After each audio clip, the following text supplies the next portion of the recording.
네, 이 시간에는 하나님께서 우리에게 주시는 말씀 보도록 하겠습니다. 오늘 하나님께서 주시는 말씀은 하박국 3장 17절에서 19절 말씀입니다. 하박국 3장 17절에서 19절 말씀입니다.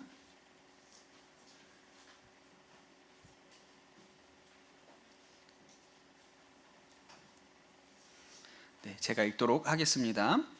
무화과 나무에 과일이 없고 포도나무에 열매가 없을지라도 올리브 나무에서 딸 것이 없고 밭에서 거두어 드릴 것이 없을지라도 우리의 양이 없고 외양간에 소가 없을지라도 나는 주님 안에서 즐거워하련다. 나를 구원하신 하나님 안에서 기뻐하련다. 주 하나님은 나의 힘이시다. 나의 발을 사슴의 발과 같게 하셔서 산등성이를 마구 치닫게 하신다. 이 노래는 음악 지휘자를 따라서 수금에 맞추어 부른다.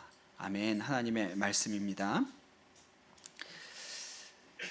목회를 해보니까 추수감사절이 아주 복된 절기고 중요한 절기인데, 사실 그 추수감사절을 지키는 일이 그것보다 추수감사절 한 주 전이 더 중요하다, 이런 생각이 듭니다. 왜냐하면 성도님들이 이 추수감사절을 정말 감사의 절기로 지내시도록 미리 준비하는 일이 훨씬 중요하다는 생각이 듭니다. 그냥 추수감사절 예배만 나와서 앉아 있는 게 중요한 게 아니고, 우리 안에 정말 감사를 이렇게 기억해보고 새겨보고 다시 반추해보는 일이 너무너무 중요한 거죠. 옛날부터 사람들이 인생 역전을 바랍니다. 그렇죠? 요즘 일이 아니고 옛날부터 우리 마음에는 인생이 하루아침에 뒤바뀌어지는 이런 일을 소원하는 마음이 있어요. 그래서 신데렐라나 콩쥐팥쥐나 왕자와 거지나 다 이 이야기들 안에 인생 역전의 이야기가 담겨 있죠. 요새 우리가 보는 텔레비전 프로그램도 거의 비슷하거든요. 요새는 오디션 프로그램이라는 게 많잖아요. 그래서 가수가 되는 오디션도 있고, 뭐 래퍼를 뽑는 오디션도 있고, 춤을 잘 추는 사람들이 나와서 경쟁하는 것도 있고, 뭐 요리하는 이런 프로그램도 있습니다. 그런데 여러분, 이런 모든 프로그램이 가지고 있는 일관적인 특징이 뭡니까?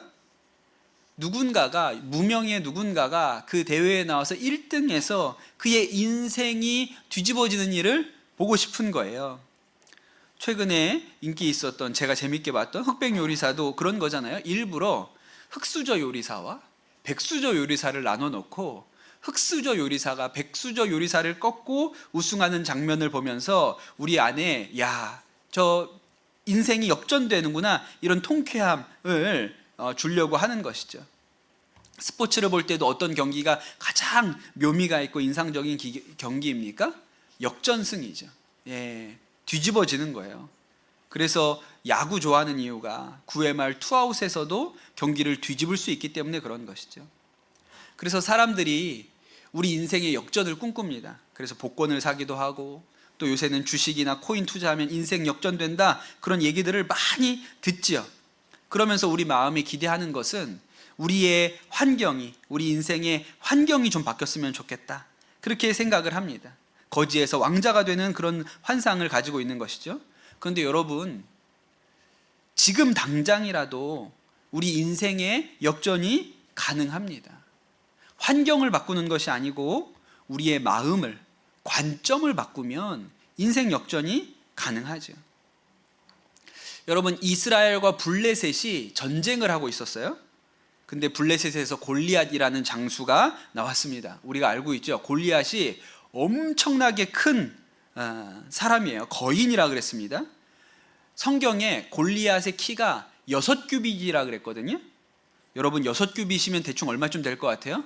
우리 초등학생들 맞춰봅시다. 3m. 45cm는 너무 작지 않니? 1규빗이 45cm라고. 45cm. 오, 맞는 것 같습니다. 훌륭해요. 지금 단위로 환산해 보면 골리앗의 키가 292.5쯤 된다 그래요. 엄청나게 크죠. 거의 3m에 달합니다. 기네스북에 오른 제일 키 큰 사람이 몇 센치쯤 될 것 같아요? 응? 2m 19. 야, 2m 19 너무 작다. 2m 25. 그 미국에 살았던 사람인데 기네스북에 기록된 제일 큰 사람이 272cm였습니다. 예. 근데 골리앗이 그것보다도 20cm가 큽니다. 그러니까 엄청나게 큰 사람이에요. 그러니 이 골리앗이 전쟁터에 싸우러 나왔을 때 다 기가 질렸죠. 야, 어떻게 저 사람은 도저히 이길 수가 없다. 이게 사람들 생각이었어요. 그런데 다윗은 관점이 달랐습니다. 어떤 성경 만화에 이 다윗 이야기가 이렇게 묘사가 돼 있어요. 골리앗이 엄청나게 크잖아요. 키만 큰 게 아니라 머리도 우리 머리 크기 한 4배쯤 됩니다. 어마어마하게 큰 거예요. 근데 이 골리앗을 보고 다윗이 뭐라고 얘기하냐면, 야, 저 골리앗은 크니까 맞추기가 쉽겠다. 관역은 크면 클수록 편하지. 이렇게 생각하는 거예요. 다른 사람들은 골리앗의 덩치를 보고 도저히 이길 수가 없다고 생각하는데 물맷돌을 들고 나간 다윗은 저건 맞추기가 쉽잖아. 너무 크니까. 이렇게 생각을 하는 거죠. 이것이 관점의 차이입니다. 그 아주 유명한 이야기가 있죠. 관점의 차이를 보여주는 유명한 얘기 뭐예요? 물컵이 있는데 물컵에 물이 반만 들어있어요. 그럼 두 종류의 사람이 있다고 얘기하죠. 어떤 종류의 사람이 있습니까? 물이 반이나 남았네 하는 사람이 있고 반밖에 없네 하는 사람이 있다는 거예요. 저를 보세요. 네, 여러분 저를 보세요. 네. 반이나 남았네 하는 사람이 있고 반밖에 없네 하는 사람이 있습니다. 너무 잘 아는 이야기잖아요. 제가 이 이야기 너무 흔하고 그냥 익숙한 이야기인데 제가 군대에서 군인들 목회할 때는 이 관점을 군인들하고 적용을 시킵니다. 요새 그런 말이 있죠. 중꺽마라는 마음이 있습니다. 중꺽마가 뭔지 아세요? 그렇죠. 중요한 것은 꺾이지 않는 마음이라는 말이 있어요. 다 알죠? 근데 군대 생활은 꺾이지 않는 마음이 중요한 게 아니라 꺾이는 게 중요합니다. 군 생활은 꺾여야 돼요. 뭐가 꺾여야 돼요? 하루를 볼 때 꺾이는 지점에 내가 무슨 생각을 하고 있는지가 내 군 생활을 결정한다는 거예요. 꺾인다는 말은 딱 중간쯤 갔을 때. 군인들은 오전 6시에 일과를 시작해서 오후 10시에 끝납니다. 그러니까 하루가 잠자는 시간 빼면 16시간이에요. 딱 중간이 언제예요? 오후 2시입니다. 오후 2시. 그 오후 2시에 무슨 생각을 하는지가 그 군 생활을 결정한다는 거예요. 오후 2시가 딱 됐는데 오늘 하루 너무 길다. 아직도 10시 되려면 8시간이나 더 있어야 되는데 미치겠다. 이러면 군 생활이 너무 힘들어요. 그런데 그 꺾이는 지점 오후 2시에 야, 꺾였다. 오늘 하루도. 지금까지는 오르막길이었다면 나머지는 내리막길이야. 오늘 하루도 다 갔네. 꺾였을 때 이렇게 생각하는 사람이 군 생활이 편하다는 거예요. 군인에게 일주일이 너무너무 깁니다. 그런데 여러분 일주일이 언제쯤 꺾여요? 언제쯤 중간이 옵니까? 그렇죠. 수요일 오후가 꺾이는 지점이에요. 군 생활할 때는 수요일 오후에 전투체육을 합니다. 예, 전투체육, 축구하고 뭐 그런 거 하거든요. 그 축구 경기가 딱 끝났을 때 생활관에 들어가서 야, 이번 주도 끝났네. 꺾였어. 이제 내리막길이야. 이러면 군 생활이 편해요. 그런데 미치겠다. 아직도 수요일 저녁이네. 너무 길어. 너무 길어. 이러면 군 생활이 힘들다는 거예요. 그러니 여러분, 관점의 차이가 똑같은 형편에 있지만 관점의 차이가 사람의 마음을 결정하는 것이죠. 오늘 말씀 아주 유명한 말씀이죠. 하박국서에서 가장 유명한 말씀입니다. 우리가 수련회 가면 찬양으로도 많이 불렀던 가사예요. 무화과 나무가 무성하지 않고 포도나무에 열매가 없고 감람나무에 소출이 없고 우리의 양이 없고 외양간에 소가 없고. 그런데 17절에는 없고예요. 그런데 17절에서 18절로 넘어가면 달라집니다. 18절에는 나는 여호와로 말미암아 즐거워하며 그 구원의 하나님으로 말미암아 기뻐하리로다 그랬어요. 그러니까 여러분 17절과 18절 사이에 관점의 전환이 있어요. 분명히 17절에는 없고인데 그러면 결과는 너무 힘들다, 고생스럽다 이렇게 끝나야 되는데 17절에는 없다 했는데 18절에는 즐거워한다, 기뻐한다 이렇게 나오거든요. 그럼 그 사이에 관점이 바뀌는 거예요. 구약 성경 중에 에스겔이라는 성경책이 있습니다. 남유다가 바벨론에게 멸망당하고 유다 사람들이 포로로 끌려갔어요. 지금 이라크라는 나라가 있는 곳에 유프라테스 강이라는 강이 있는데 그 강의 한 지류 그발 강가라는 곳에 끌려갔습니다. 아마 유대인들이 강제로 동원돼서 그 그발 강가에서 운합하는 그런 노역을 했던 것 같아요. 나라를 잃어버리고 고향을 떠나고 강제로 끌려와서 남의 나라에서 일을 해야 되는 형편이 된 거예요. 그런데 그렇게 끌려온 사람 중에 에스겔이라는 사람이 있었어요. 에스겔은 제사장 가문의 사람이었습니다. 근데 여러분, 이미 예루살렘에 있던 성전은 다 불타서 사라지고 없어요. 제사장 가문이지만 이제는 제사장이 할 일이 없습니다. 아무짝에 쓸모없는 사람이 된 거예요. 이 바벨론에 끌려올 때 에스겔의 나이가 25살이었고 바벨론에 끌려와서 5년이라는 시간이 지났습니다. 그때를 성경이 이렇게 기록합니다. 30째 해 넷째 달 초닷새에 내가 그발 강가 사로잡힌 자 중에 있을 때, 내 나이 30살, 벌써 5년이나 여기 와서 살았는데 이 사로잡혀 있는 이 형편이 언제나 풀릴 수 있을까? 이게 에스겔의 심정이었던 것이죠. 아주 절망적인 상황이었어요. 그런데 에스겔서 1장 1절이 거기에서 끝나지 않고 놀라운 일이 벌어집니다. 그 뒤에 뭐라고 나오냐면 하늘이 열리며 하나님의 모습이 내게 보이니 그랬어요.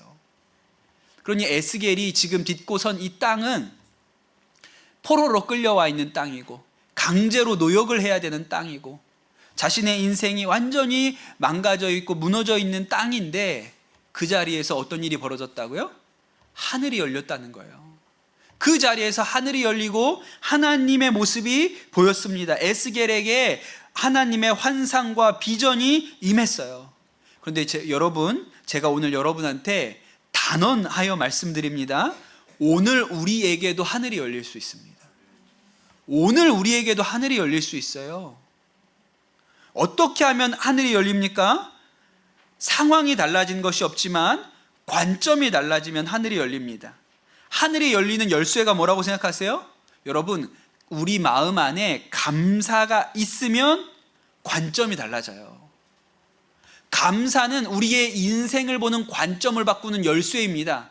그러니 오늘 우리가 우리의 인생을 감사의 눈으로 볼 수 있잖아요? 그럼 하늘이 열리죠.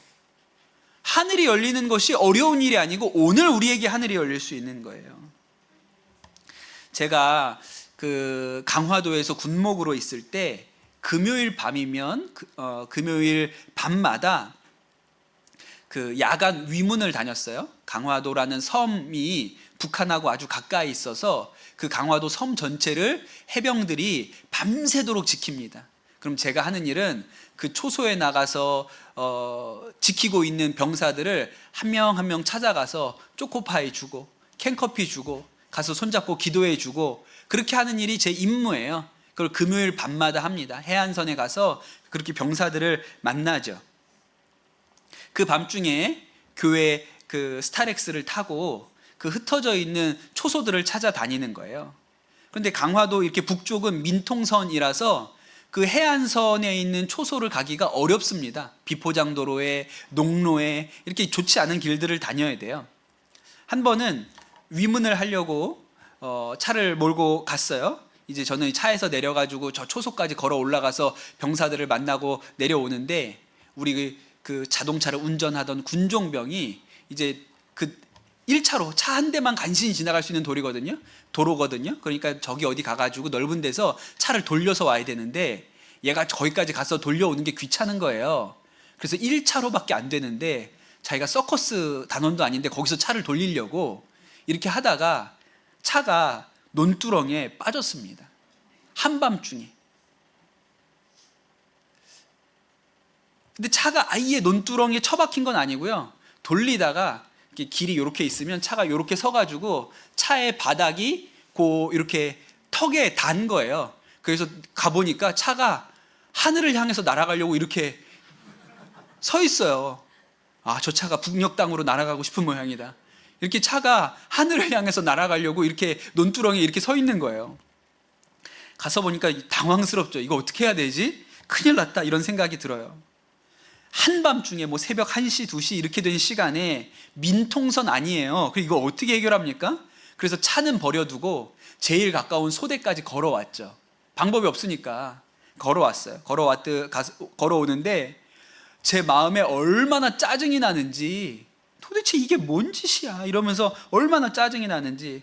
근데 그렇게 걸어오는데 옆에서 저희 군종병이 뭐라고 얘기하냐면, 목사님 이거 못 빼면 어떻게 됩니까? 저한테 물어보는 거예요. 제가 너무 짜증나서 재수없는 소리 하지 말라고 막 화를 냈습니다.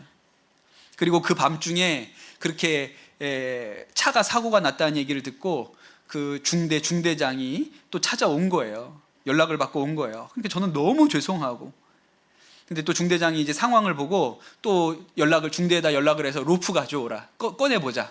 그래가지고 로프를 또 찾아가지고 와가지고 그 밤중에 봉고차에다 묶고 또 그 지프에다가 레토나에다 묶고, 그래서 이거를 빼내는데 안 나옵니다.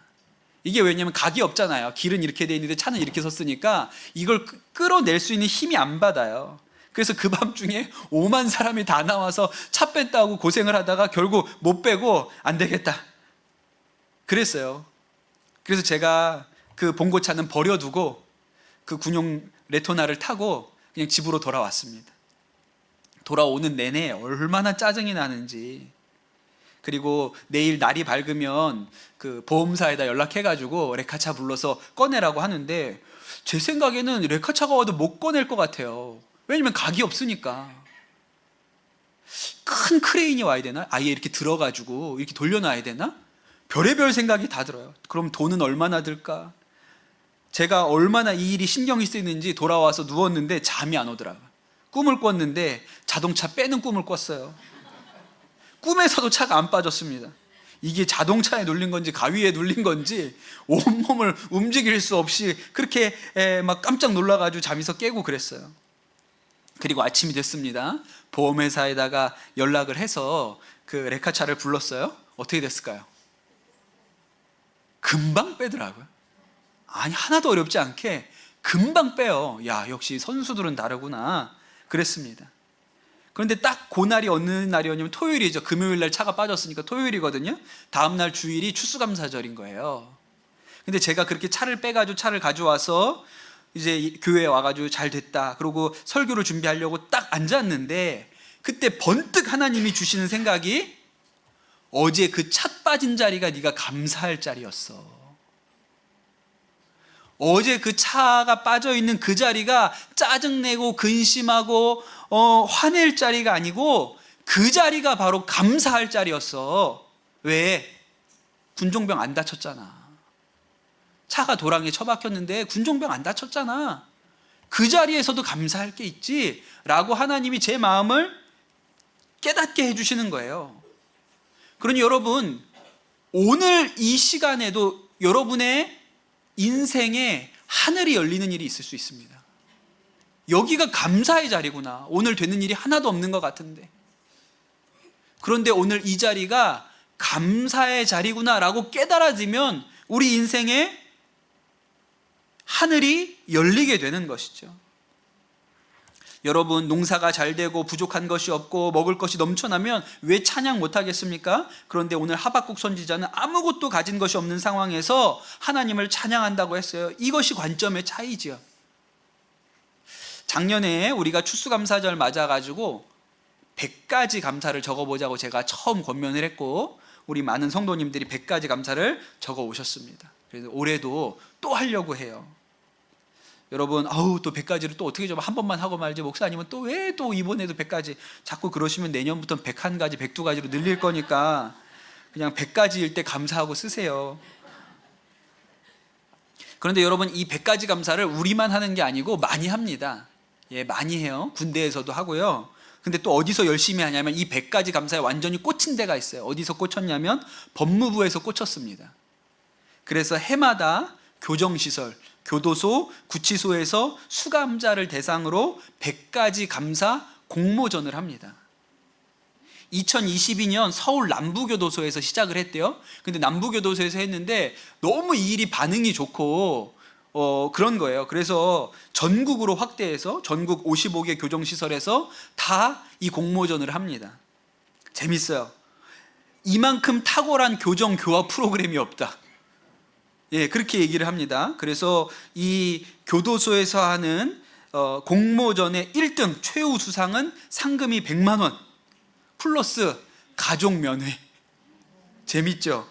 그리고 이 대회에 수상한 모든 수상자는 가석방 심사 자료로 활용하겠다. 이게 법무부의 취지입니다.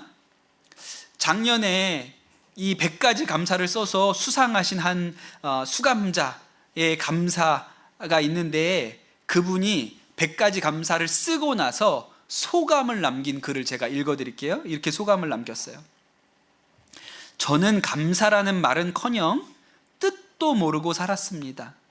농아인 저는 세상이 너무나 원망스러워 심지어는 연로하신 홀어머니에게조차 왜 나를 농아로 낳았냐고 수없이 원망했습니다.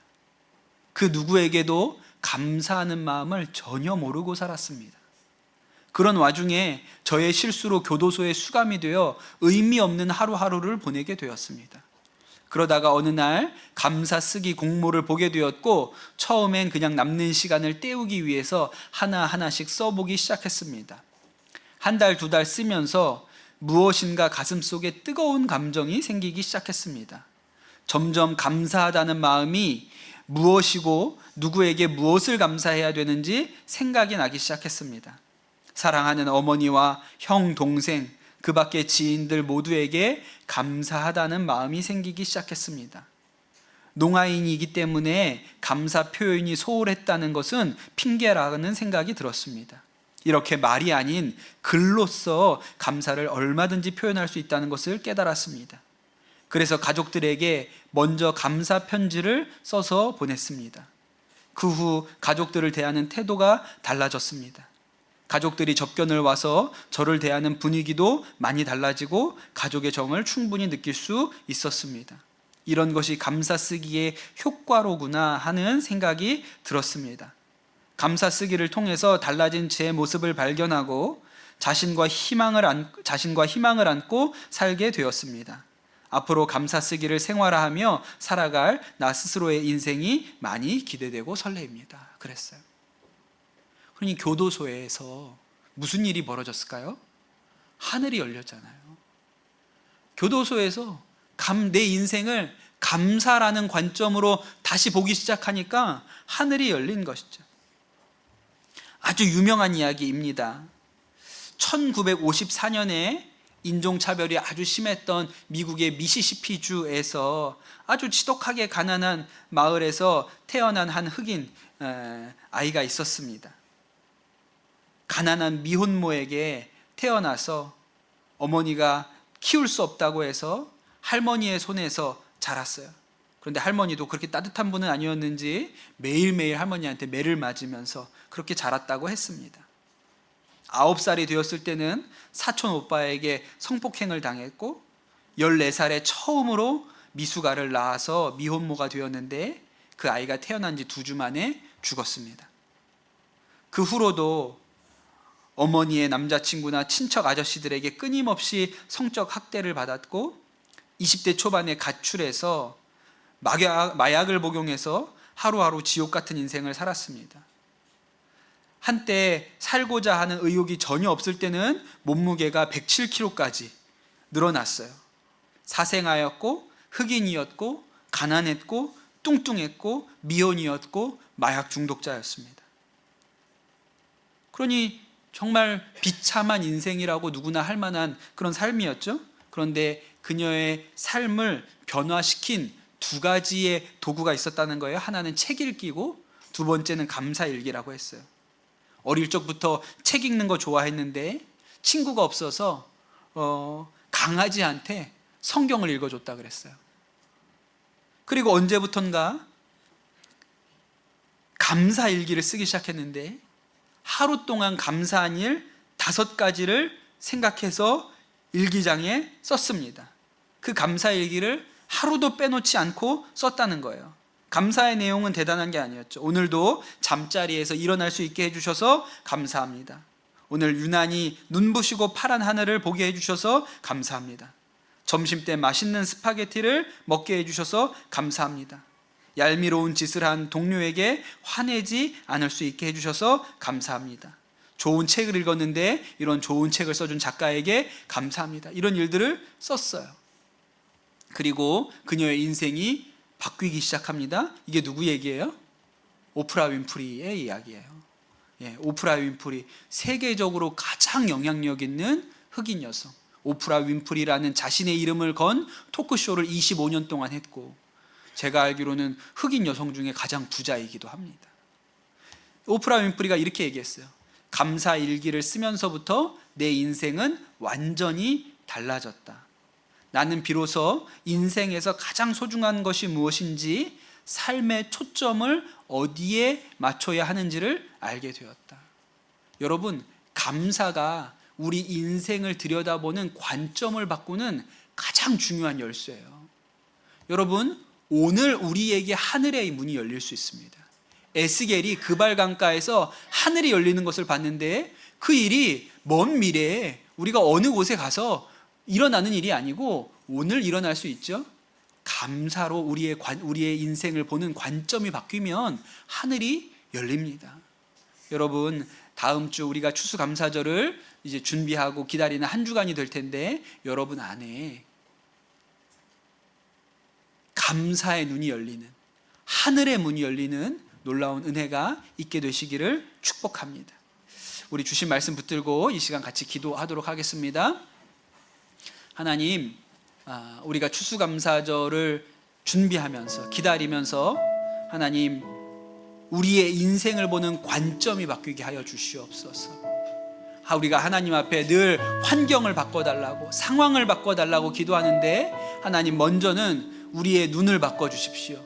관점을 바꿔주십시오. 감사의 관점으로 우리의 인생을 볼 수 있도록 은혜를 더하여 주옵소서.